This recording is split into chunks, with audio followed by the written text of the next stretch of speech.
কি ব্যাপার ভাইয়া, আপনি কি আমাদেরকে ডেকেছেন? হ্যাঁ, তোমাদেরকে আমি ডেকেছি।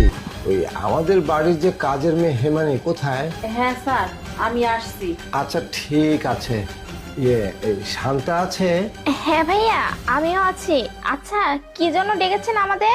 বিষয়টা হলো, আমি তোমাদেরকে যে জন্য ডেকেছি, কিছুদিন আগে আমার একটা দুর্ঘটনার কারণে আমার চোখের অপারেশন হয়।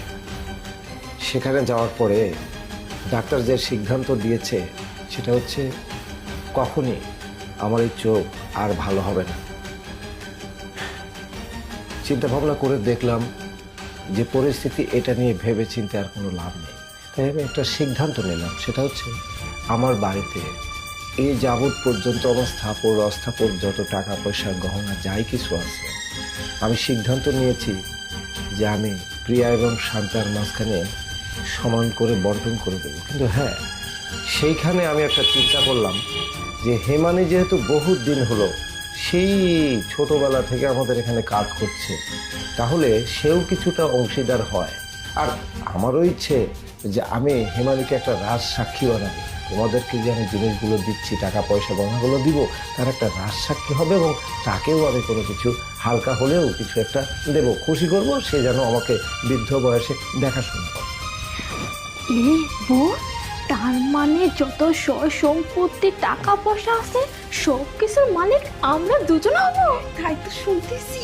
আর হ্যাঁ, আমি হেমানিকে নগদ 50,000 টাকা দিতে চাই। না না স্যার, আমাকে এত টাকা দিতে হবে না। আমি এত টাকা দিয়ে কি করব? আমাকে সামান্য কিছু টাকা দিয়েন, তা দিয়ে আমি চলে ফিরে চলে খেতে পারি। ভাইয়া, আপনি কি বলছেন এসব? এত টেনশন করবেন না, আপনি সুস্থ হয়ে যাবেন। আচ্ছা ভাইয়া, আপনি কি শুধুমাত্র টাকা পয়সা ভাগ করে দেওয়ার জন্য আমাদের এখানে ডেকেছেন, নাকি আরো অন্য কোনো কিছু আছে? আমার সহায় সম্বল যে জায়গায় যা কিছু ছিল, টাকা পয়সা যেখানে যে জায়গায় রেখেছিলাম, সমস্ত টাকা পয়সা নিয়ে এসে আমি এখানে রেখেছি। আমি সব কিছু দেওয়ার পরে আমি চিন্তায় পড়ে গেলাম, আমার অবর্তমানে আমার শরীর যখন পড়ে যাবে তখন আমাকে কে দেখবে? আমি টাকা পয়সার জন্য আমি কোথায় যাব? আমার জন্য কিছুই তো রইল না। বলছিলাম কি ভাইয়া, আপনি একদম চিন্তা করবেন না। আপনাকে দেখার জন্য তো আমরা আছি, আমরাই আপনার দেখাশোনা করব। আচ্ছা ঠিক আছে।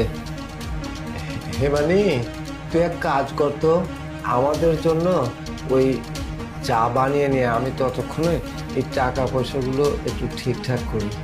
আচ্ছা ঠিক আছে স্যার।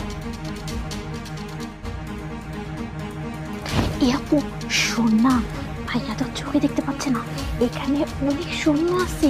ভাইয়া জানেও না যেখানে সৈন্য